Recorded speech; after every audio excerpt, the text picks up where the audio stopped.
Hello ദോസ്തോ, ഇന്ന് July 27. കൽക്കി 2898 AD, Turbo, Indian 2 എന്നീ സിനിമകളുടെ OTT അപ്ഡേറ്റിനെ പറ്റിയാണ് ഈ വീഡിയോയിലൂടെ ഞാൻ പറയാൻ പോകുന്നത്. സോ ഒട്ടും സമയം കളയാതെ ഫസ്റ്റ് അപ്ഡേറ്റിലേക്ക് പോവാം. മിസ്റ്റർ ആൻഡ് മിസ്സിസ് മഹി എന്ന സിനിമയാണ് ആദ്യം വരുന്നത്. പടം ഇന്ന് നെറ്റ്ഫ്ലിക്സിലൂടെ ഹിന്ദി ഭാഷകളിലൂടെയാണ് OTT പ്ലാറ്റ്ഫോമുകളിലേക്ക് റിലീസിന് എത്തുന്നത്. ജാൻവീർ കപൂർ, രാജ്കുമാർ റാവോ എന്നിവർ പ്രധാന വേഷങ്ങളിൽ എത്തുന്ന പടം വേൾഡ് വൈഡ് ബോക്സ് ഓഫീസിൽ നിന്ന് മാത്രം 51.40 കോടിയാണ് നേടിയിരിക്കുന്നത്. അടുത്തത് ഹൊറർ ഡ്രാമ കാറ്റഗറിയിൽ പെടുന്ന ബ്ലഡ് ഇഷ്ക് എന്ന സിനിമയെ പറ്റിയാണ്. 2 മണിക്കൂർ ദൈർഘ്യമുള്ള പടം ഡിസ്നി പ്ലസ് ഹോട്ട്സ്റ്റാർ എന്ന പ്ലാറ്റ്ഫോമിലൂടെയാണ് റിലീസ് ചെയ്തിരിക്കുന്നത്. അടുത്തത് മെഗാസ്റ്റാർ മമ്മൂട്ടി പ്രധാന വേഷത്തിലെത്തി അഖിലിനെ നായകനാക്കി കഴിഞ്ഞ വർഷം വൻ ഫ്ലോപ്പായി മാറിയ തെലുങ്ക് പടമായ ഏജന്റിന്റെയാണ്. 2 പ്രാവശ്യം OTT റിലീസ് പോസ്റ്റ്പോണ്ട് ചെയ്ത സിനിമയുടെ OTT അവകാശം സ്വന്തമാക്കിയിരിക്കുന്നത് സോണി ലിവ് ആണ്. ജൂലൈ 28-ന് 5 ഭാഷകളിലാണ് പടം OTT പ്ലാറ്റ്ഫോമുകളിൽ എത്തുന്നത്. അടുത്തത് മമ്മൂട്ടി നായകനായി എത്തിയ വൈശാഖിന്റെ സംവിധാനത്തിൽ മെയ് മാസം തിയേറ്ററുകളിൽ എത്തി വൻ വിജയം കരസ്ഥമാക്കിയ ടെർബോന്റെ ആണ്. വേൾഡ് വൈഡ് ആയിട്ട് മൊത്തം 70.1 കോടി കളക്ഷൻ നേടിയ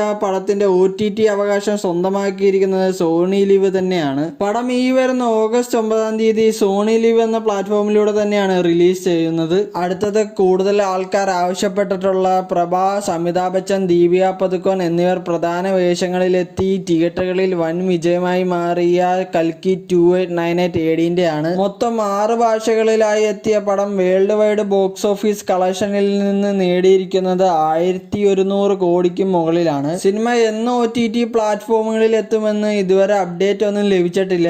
എന്നാൽ ഈ വരുന്ന നവംബറിന് മുമ്പായിട്ട് തന്നെ OTT പ്ലാറ്റ്ഫോമുകളിൽ എത്തുമെന്ന് പ്രതീക്ഷിക്കുന്നു. അടുത്തത് കമൽ ഹാസൻ നായകനായി എത്തി തിയേറ്ററുകളിൽ വൻ മോശം അഭിപ്രായം നേടിയ ഇന്ത്യൻ 2 ആണ്. ഇന്ത്യൻ 1 നല്ലൊരു പടമായിരുന്നു. അതിന് ചീത്തപ്പേര് കേൾപ്പിക്കാൻ ഇറങ്ങിയ ഇന്ത്യൻ പാർട്ട് 2 അടുത്ത മാസമാണ് OTT പ്ലാറ്റ്ഫോമുകളിൽ എത്തുന്നത്. അപ്പോൾ ഇന്നത്തെ അപ്ഡേറ്റ് ഒക്കെ ഇത്രയുള്ളൂ ഗൈസ്. ഇതുപോലുള്ള അപ്ഡേറ്റ് ലഭിക്കാനായിട്ട് മറക്കാണ്ട് എൻ്റെ ചാനൽ സബ്സ്ക്രൈബ് ചെയ്യുക.